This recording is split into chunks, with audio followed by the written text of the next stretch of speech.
Hey everybody, welcome to the Groovy Garden. Today we're talking about herbs, preserving herbs. Why am I preserving herbs? Because I grew so many. I went crazy and planted so many herbs all over my garden, which I'm going to show you in a minute. And I tried to give a bunch away because they just went gangbusters. But it's the end of the season. I still have so many left. So I decided it would be a great idea to preserve them and give some herbs away to my friends and family for Christmas gifts, stocking stuffers, and hostess gifts, things like that. Herbs I love. They're so healthy, just like other veggies. They're full of antioxidants and vitamins, some fiber. So herbs are great for you. A great thing, you can put them into pasta, throw them into soups and salads and omelets. Anyway, you can use them in a variety of ways. They're always great and they make your food taste so delicious. If you didn't grow any herbs in your garden but want to try preserving them, go buy some. You can use them that way. So let's head out to the garden and I'll show you how to preserve herbs for giving away as gifts. Okay, you can see my garden is kind of wild right now and winding down for the season.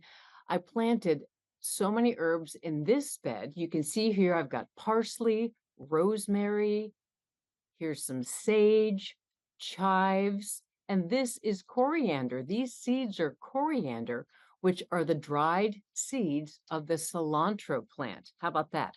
I also planted this basil in a pot, but it's definitely past its prime. Now, for basil or any herb, if you're going to preserve them, don't pick leaves and stems that are diseased or bruised. They're just not going to do very well or look very good in the final project. Over here is mint, which can really take over a garden plot. And that's kind of what happened in my garden. So outside of the fence, I put pots in the ground, and that's where I'm growing my mint this year. The University of Minnesota Extension website has some best practices you can follow when you're preserving herbs, which you can do by freezing or drying.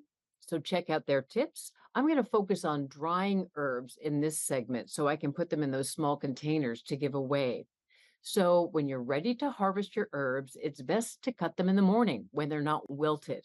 Take them inside and rinse them off in water. Then plop them on paper towels or whatever and dry them off a little bit. Try not to crush the leaves until you're ready to use them after they're dried. This way they'll keep their flavor longer. So you can dry herbs in a dehydrator, a microwave, an oven, or you can air dry them. And that's what I'm going to do today because I think it's easier. So sturdy herbs like rosemary, sage, thyme, and parsley do really well with air drying. Once you've rinsed them off, tie the stems with string or rubber bands or whatever, and then hang them away from your sink or washing machine somewhere where there's good circulation and not a lot of moisture. For herbs with a high moisture content, such as basil, oregano, tarragon, and mint, put them inside a paper bag with the stems out and tie them that way. Make sure there are holes punched in the bag for airflow. I also use paper bags for thyme because thyme, it's probably my favorite herb, but these tiny little leaves fall off and you lose them really easily when they're dry. So I put them in a bag without tying their stems. I do punch some holes in it, and then when they're dry, I shake the bag and the leaves fall off and they don't get lost. It'll take about 1 or 2 weeks to dry your herbs when you're air drying them, and you can tell they're ready when the leaves are easy to crumble and the stems break. The thing is, no matter how thoroughly you wash your herbs, there could be some critters, some insects, or some insect eggs that last through the drying process. So you want to put them in the oven after they're dry at about 175 for 15 minutes, or you can freeze them for 48 hours. Then you can be sure you're not bringing any uninvited guests to the party. If you want to check out how to use a dehydrator or the oven or microwave to preserve your herbs, check out the University of Minnesota Extension website.